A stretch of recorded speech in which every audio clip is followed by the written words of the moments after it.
بسم اللہ الرحمن الرحیم۔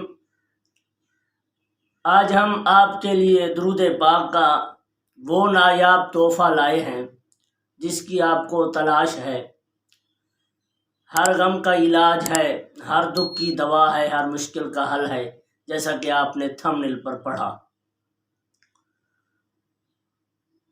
درود پاک، کوئی بھی درود پاک ہو، اپنے اندر بے شمار فوائد رکھے ہوئے ہیں۔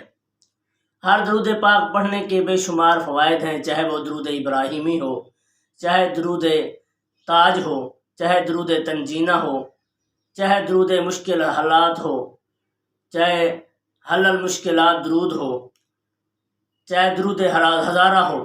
جو بھی درود پاک ہے اپنے اندر بے شمار فوائد رکھے ہوئے ہیں۔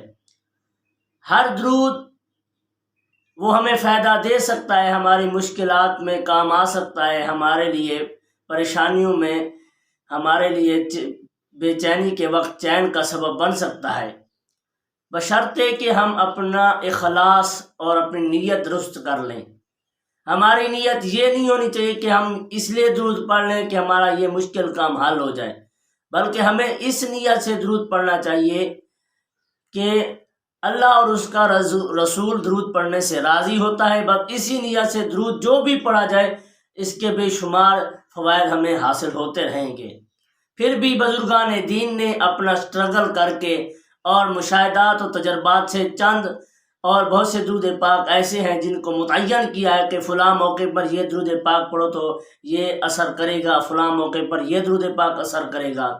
تو ان میں سے ایک درود پاک جو میں آج بتانے لگا ہوں وہ یہ ہے، جو مشکل ہر بیماری کا علاج بھی ہے، ہر دکھ کی دوا بھی ہے، مشکل کا حل بھی ہے۔ وہ یہ ہے کہ اول ایک مرتبہ یہ درود پاک پڑھنا ہے جو میں بتانے لگا ہوں۔ اس کے بعد آپ نے بسم اللہ سمیت الحمدللہ یعنی سورۃ فاتحہ پڑھنی ہے، پھر 3 مرتبہ سورۃ اخلاص پڑھنی ہے۔ اس کے بعد اسی درود پاک جو میں بتانے لگا ہوں اس کو پڑھنا ہے اور اپنے اوپر دم کر لینا ہے۔ ہر بیماری سے شفا ہے، ہر درد کی دوا ہے، اور اس کا کثرت ورد کرنا آپ کے مشکلات کا حل کا سبب بنے گا، آپ کی بے چینی کو دور کرے گا۔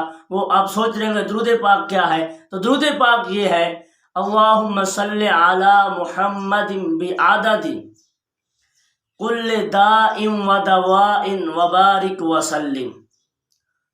اللہم صلی علی محمد بعدد کل داء و دواء وبارک وسلم۔